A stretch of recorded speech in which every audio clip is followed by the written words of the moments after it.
The Canterville Ghost. Chapter 3. The next morning, when the Otis family met at breakfast, they discussed the ghost at some length.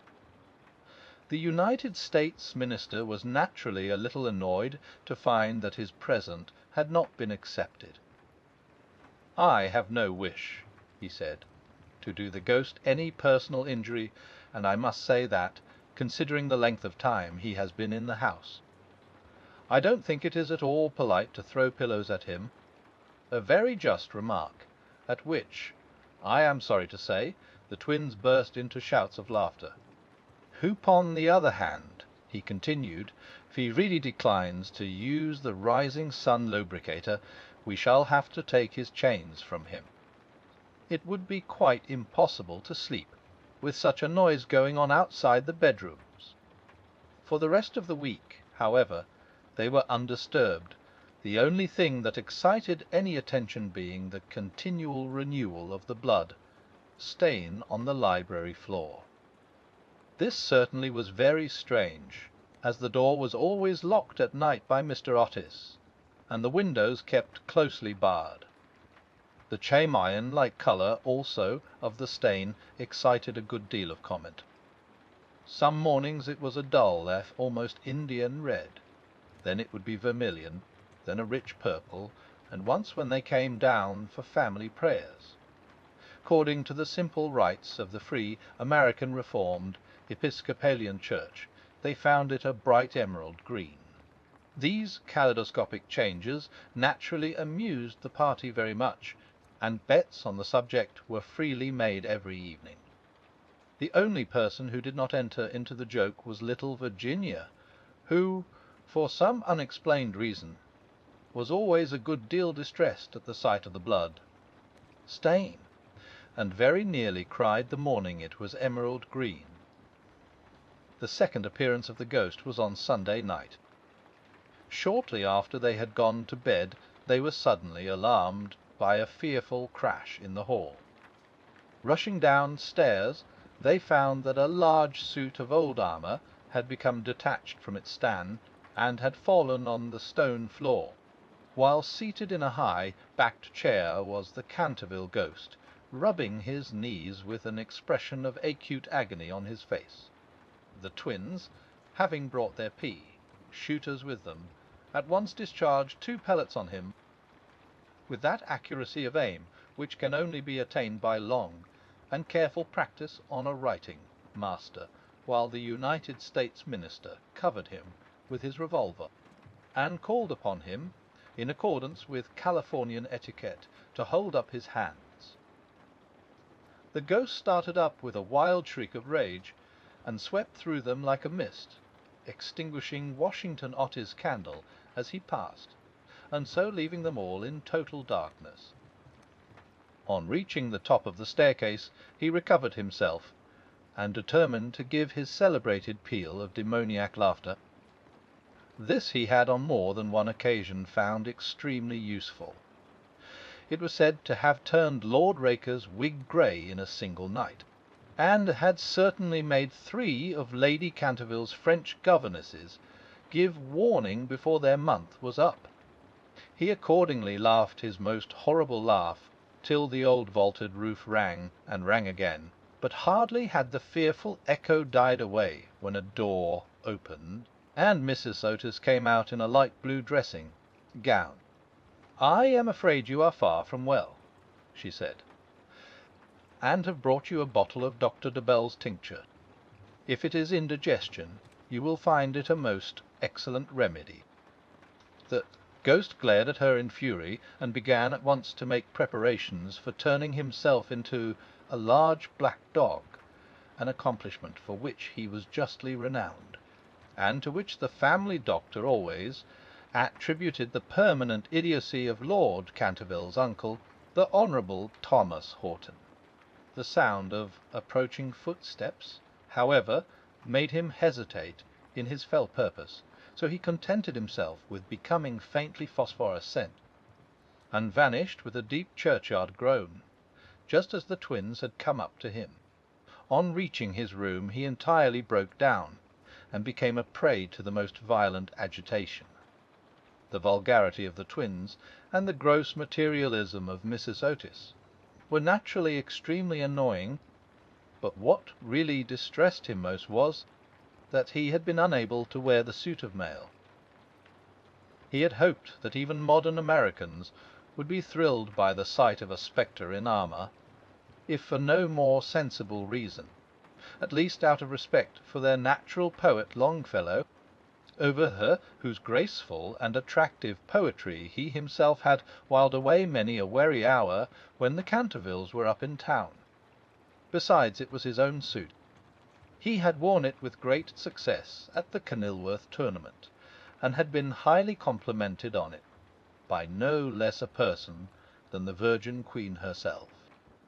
Yet when he had put it on, he had been completely overpowered by the weight of the huge breastplate and steel casque, and had fallen heavily on the stone pavement, barking both his knees severely, and bruising the knuckles of his right hand.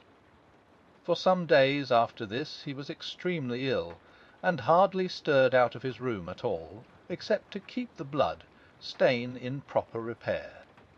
However, by taking great care of himself, he recovered, and resolved to make a third attempt to frighten the United States minister and his family. He selected Friday, August 17th, for his appearance, and spent most of that day in looking over his wardrobe, ultimately deciding in favour of a large slouched hat with a red feather, a winding, sheet-frilled at the wrists and neck, and a rusty dagger. Towards evening a violent storm of rain came on, and the wind was so high that all the windows and doors in the old house shook and rattled. In fact, it was just such weather as he loved. His plan of action was this. He was to make his way quietly to Washington Otis's room, gibber at him from the foot of the bed, and stab himself 3 times in the throat to the sound of low music. He bore Washington a special grudge, being quite aware that it was he who was in the habit of removing the famous Canterville blood stain by means of Pinkerton's Paragon detergent. Having reduced the reckless and foolhardy youth to a condition of abject terror, he was then to proceed to the room occupied by the United States minister and his wife, and there to place a clammy hand on Mrs. Otis's forehead, while he hissed into her trembling husband's ear the awful secrets of the charnel house. With regard to little Virginia, he had not quite made up his mind. She had never insulted him in any way, and was pretty and gentle.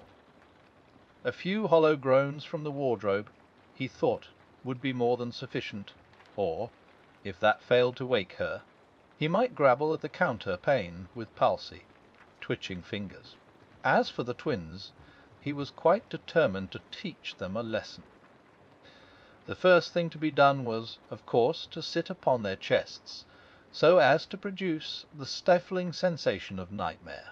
Then, as their beds were quite close to each other, to stand between them in the form of a green, icy, cold corpse, till they became paralyzed with fear, and finally to throw off the winding sheet and crawl round the room, with white, bleached bones and one rolling eyeball in the character of Dumb Daniel, or the suicide's skeleton, RLE, in which he had on more than one occasion produced a great effect, and which he considered quite equal to his famous part of Martin the Maniac, or the Masked Mystery. At 10:30 he heard the family going to bed.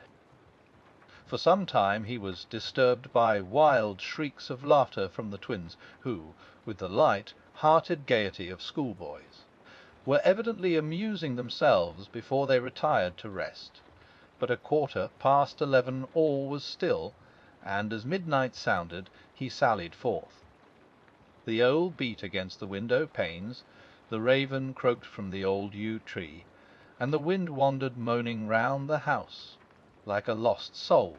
But the Otis family slept unconscious of their doom, and high above the rain and storm he could hear the steady snoring of the minister for the United States.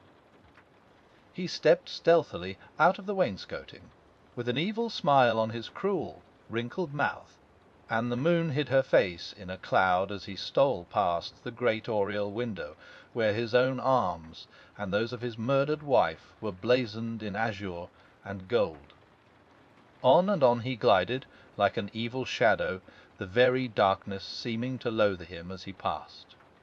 Once he thought he heard something call, and stopped, but it was only the baying of a dog from the Red Farm, and he went on, muttering strange 16th century curses, and ever and anon brandishing the rusty dagger in the midnight air.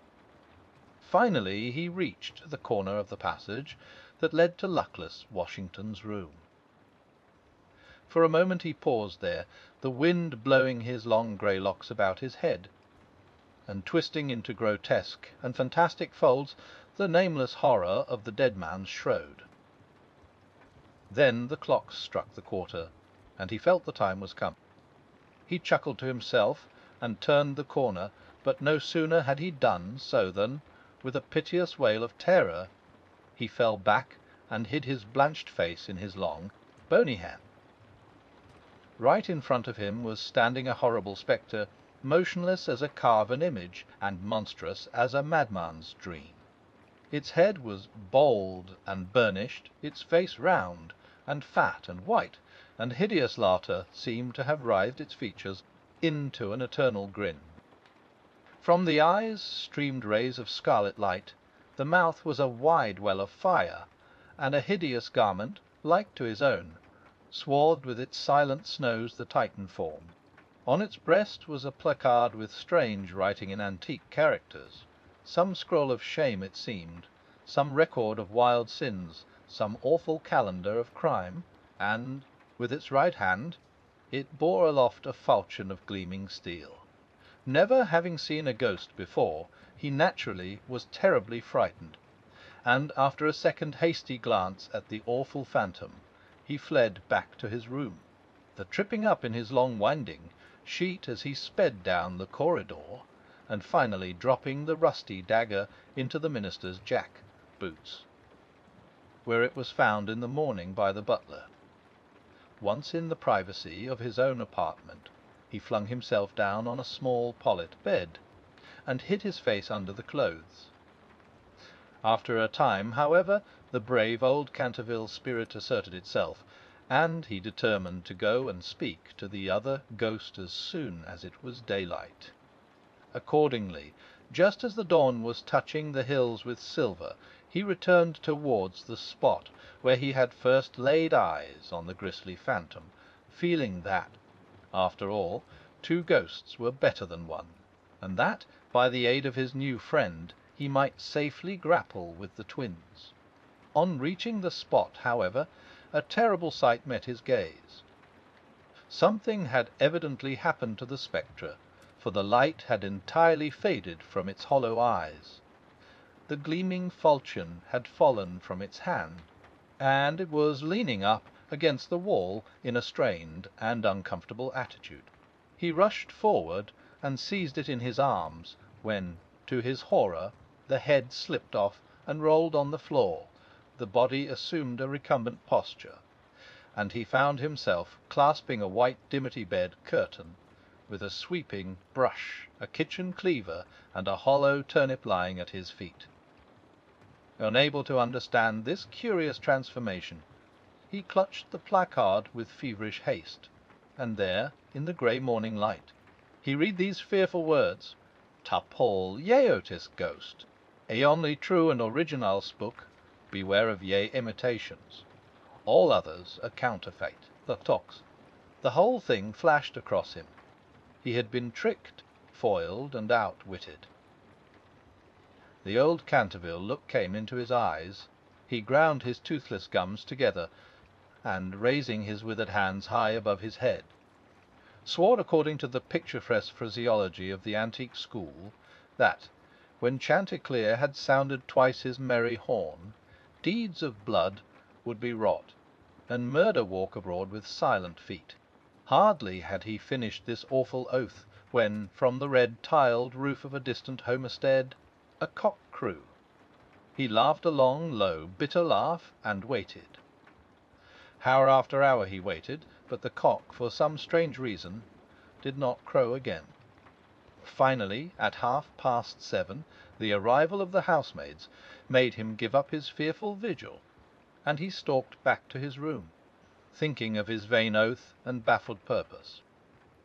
There he consulted several books of ancient chivalry, of which he was exceedingly fond, and found that, on every occasion which this oath had been used, Chanticleer had always crowed a second time. "Perdition seize the naughty fowl," he muttered, "I have seen. The day when, with my stout spear, I would have run him through the gorge, and made him crow for me and 'twere in death." He then retired to a comfortable lead coffin, and stayed there till evening.